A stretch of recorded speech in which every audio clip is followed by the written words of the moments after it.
Giuseppe, over to you when it comes to Arsenal today, mate. Yeah, I was about to say it's about time Arsenal do some cooking, right? Because listen, before the game, there was all the talk that the pressure's all on Arsenal. City ain't got pressure. They don't need to win this game, really. Arsenal are the ones that if they don't win, they're out of the title race completely. If we're in the title race, we had their players telling us to stay humble. We had City fans coming and saying, oh, who defends like that? When we have 10 men away from home at City, well, now you come to ours and we put 5 past you. How about that? Yeah. Lewis-Skelly, we had Haaland telling Lewis-Skelly, who are you? He learnt today.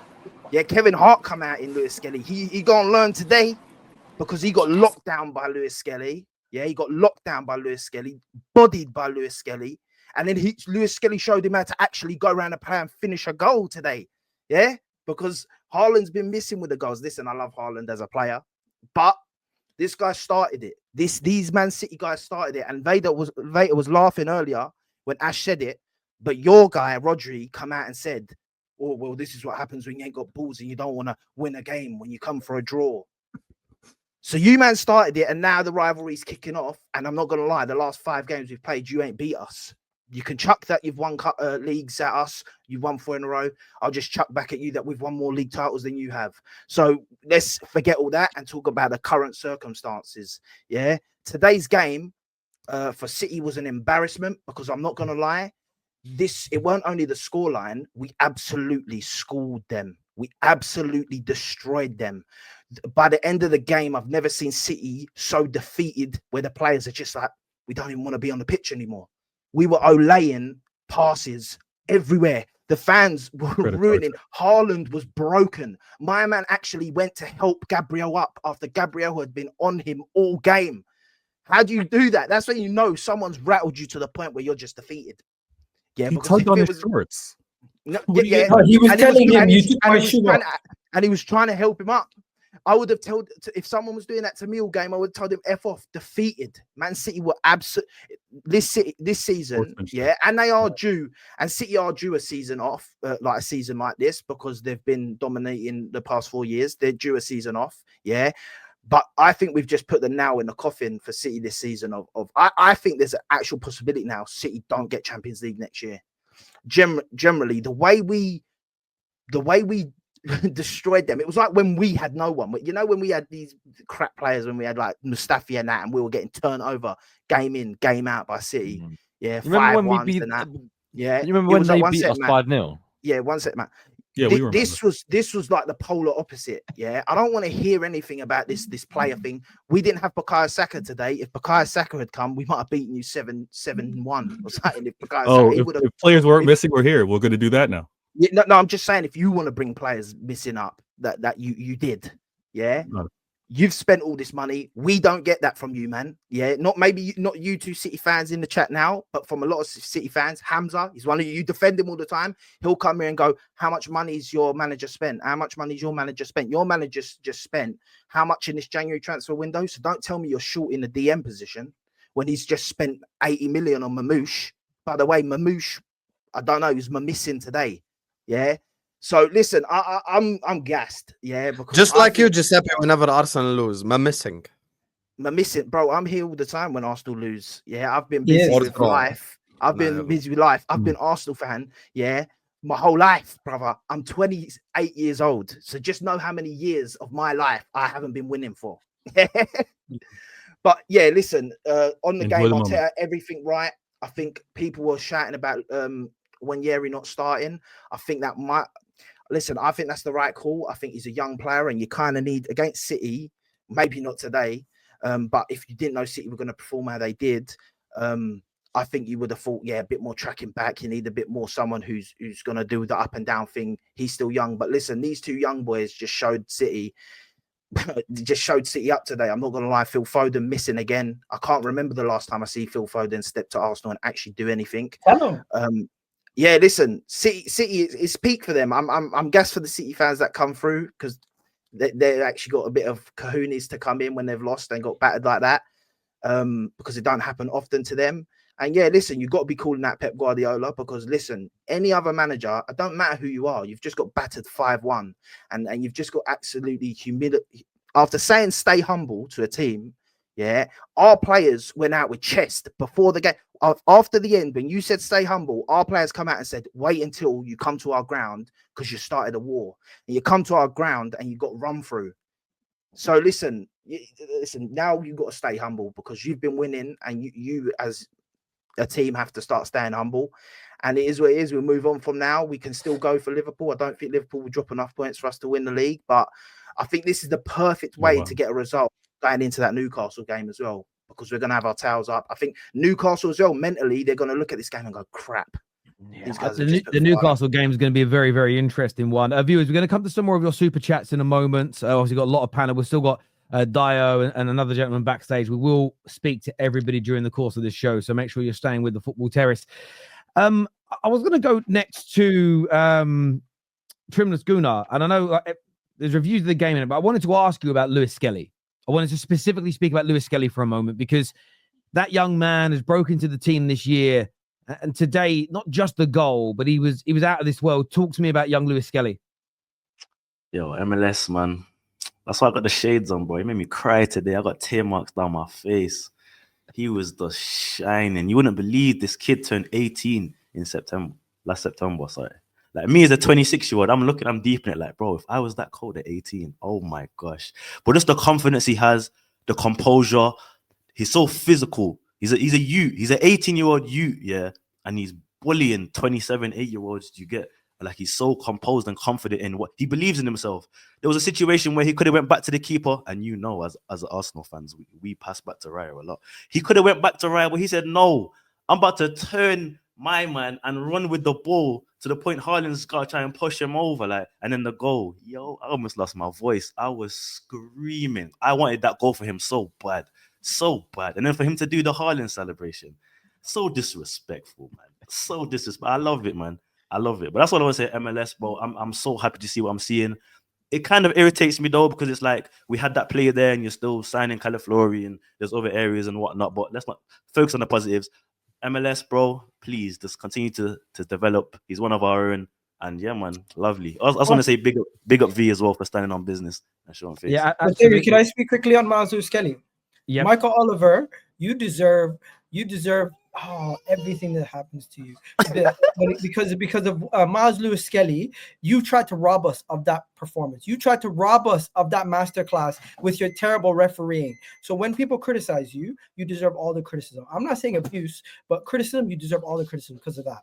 And hey, Miles Lewis-Skelly, to dunk on Erling Haaland and steal his celebration and do it right back to him, I loved it. And now you definitely know who his name is, because all this stuff about who the heck are you?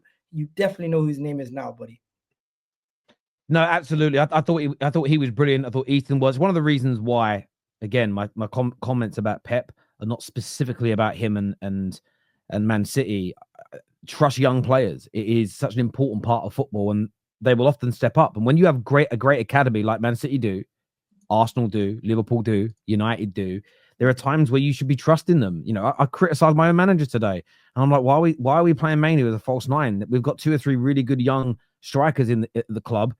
Give them a go. In my opinion, they'll do a better job. So that's why I don't just call it out when it's Pep Guardiola. It's the other way around. And Arsenal have needed players this year, and Nwaneri has stepped up. Lewis-Skelly, I'd actually argue. Listen, I'm not saying anything derogatory about Saka. At 17 and 18 years of age, they look better than Saka did at that age. They look more accomplished. Now, they are coming into a team that's better, a team with a better culture, a team that's at a higher level. So I think that also helps. But the level of those 2 young men, I don't know what you thought about that. I wanted to actually throw that to Nathan. The quality from Ethan Nwaneri and especially Lewis-Skelly today is just next level for teenagers. Yeah, I mean, they're both jokes of talents. I mean, I think they might have saved us more than 100 million in terms of what you'd be buying to sign 2 top young players in today's market. I mean, but Ethan Nwaneri to come on and you know, like, firstly, that pass from Declan Rice over to him was sensational, and that touch and that finish. I mean, that's 2 games in a row, you know, away to Girona and against, you know, the champions. I mean, there's a level of quality, maturity, technical supremacy. It's beautiful to watch, man. He's a little midfield maestro, and you know, MLS is, for me, what I love about him is that he's brave, he's fearless, You know, the way he defends. He's not naturally a defender. You know, people might, or people not familiar with Arsenal might think he's always played left back, but he's come up playing centre midfield.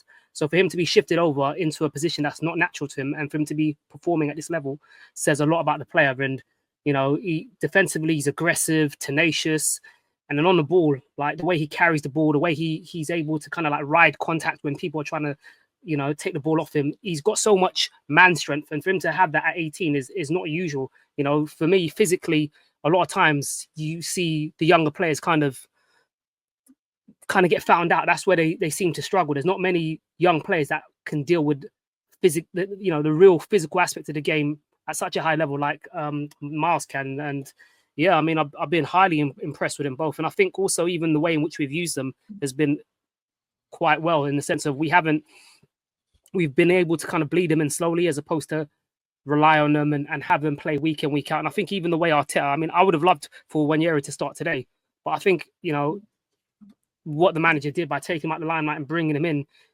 is the right thing, because when you put too much pressure on these players from young, I feel like it can be, you know, disastrous in the long term, you know. So to have the two experienced players, and I think Trossard today, I think he's been in good form. I've been very critical of Trossard this season, but I think he did really well on that left-hand side. And I thought Martinelli was a willing runner and worked hard. I think tactically, you know, we got it right, and bringing them both in. I know Terrace was talking about, you know, the whole left-back situation with Calafiori, but I think Calafiori is also a centre-half, just to touch on that as well. You know, we need a left centre-half to be there in case Gabriel gets injured. We needed backup in that position. So I think it was essential. But all in all, them two young players have saved us a lot of money. And, you know, all in all, in terms of this, you know, I think there was a stat I saw today. I think only Rooney and Owen have scored more goals before the age of 18 than Ethan Nwaneri. So it just goes to kind of highlight how special of a player he is, especially with the minutes he's getting. You know, he's not playing full 90 minutes. And I agree with your point. I think the idea of playing him twice a week in, week out at this age is crazy. You need to bleed him in a little bit more. Absolutely. Also, on other stats today, I want to say, not going to get much of a mention, but Erling Haaland, I know he's getting a lot of banter, but beaten to get to 250 senior career goals. I think he's done it in something like 100 games less than Messi. It's ridiculous. Yeah. That man's numbers are out of this world. Like, it really, really is. This here says, Hussam is upset. Let him talk. Are you upset, Hussam? Because you were twerking for City a lot. Upset. You were twerking for City loads yesterday. Bum out everything. I'm not upset. I did want City to win. This is normal. We're in a title race. But Arsenal deserve to win today's game. There is no doubt about it whatsoever. Absolutely just an annihilation today. And I think for the people who don't give Arsenal credit because City were bad, even the most positive Arsenal fan did not predict 5-1, and the most negative City fan did not expect 5-1. So this result is just an unexpected result. No one, like, if I did a preview and I said, hey guys, Arsenal are going to win 5-1, people would have laughed in my face. So, you know, Arsenal deserved to win today's game. And it felt like every time Arsenal attacked, they created a chance. That's the crazy part. It's like they just waited for City to make one mistake. They held their defense really good. And then as soon as City made one mistake, they're through on the other side and they're attacking and they're creating something. You know, Ortega made a couple of good saves. You know, maybe should have done better for a couple of them goals. But people don't criticize the people that they should criticize. It's easy to sit up here and just talk about, you know, maybe the manager a little bit or some of the players that usually they criticize. But no one is criticizing Phil Foden, player of the year. Literally the reason why they conceded 2 goals in a row, made 2 individual errors, literally costing them 2 goals as soon as they equalized. So that's something that's literally on Phil Foden himself. Yep. He just you just equalize. By the way, City worked so hard for that goal, because Arsenal didn't give them anything, didn't make any mistakes. City worked so hard for that goal, they score. Now you're 1-1. Keep your composure, keep the ball a little bit, pass left, pass right, and Foden just gives it to Partey. Some people say it's lucky, it's a deflection, but you have to force your luck. To do a superhero pass with a shot like this. Foden just gives them the ball, and then he loses the ball again for the 3rd goal. And I do agree with Victor on one thing. I think he should have subbed Foden off for Kevin De Bruyne a lot earlier, because it was obvious Foden was having a really bad game. And as a matter of fact, I'm going to defend Haaland a little bit today. I don't think you can really criticize Haaland. We know what Haaland is. Haaland is a poacher. He's a box striker. They didn't really create shit for him. And the one chance, like, they created him, that's actually a good chance he scored from it. So you can't really criticize him per se. I just think the City midfield, Kovacic is left alone on an island. Foden dropped an all-time stinker. Akanji as well. Just today, just saw him and Stones. It was like watching just Dumb and Dumber today. It was just so embarrassing, like the way that they played. And at the end of the day, Arsenal deserve to win today's game. The only thing that worries me is these type of wins are the wins that give you momentum. Like when you beat a team like this by 5-1, it gives you momentum, it gives you belief. And the thing is, Arsenal's next 2 games are very winnable fixtures. So we got Leicester away and West Ham at home. I expect them to win both. So this momentum is going to carry them through at least the next 2 games. And then after that, they're going to have to go to Forest away, which I think is a tough fixture. Everyone here would agree. But the games before that, I expect Arsenal to win. But Arsenal completely deserved to win today's game. It was just a masterclass in just taking advantage of the opposition mistakes and not making mistakes yourself. And they set the tone literally from the second minute. From the second minute, Akanji makes a mistake, and he just set the tone for the whole game. That tone was spot on. One thing I will say, though, I disagree with Ashraf just on one small point. I don't think Partey was the best player. I think Martin Skelly was the best player. That's my man of the match also. Yeah. Terry, is possible.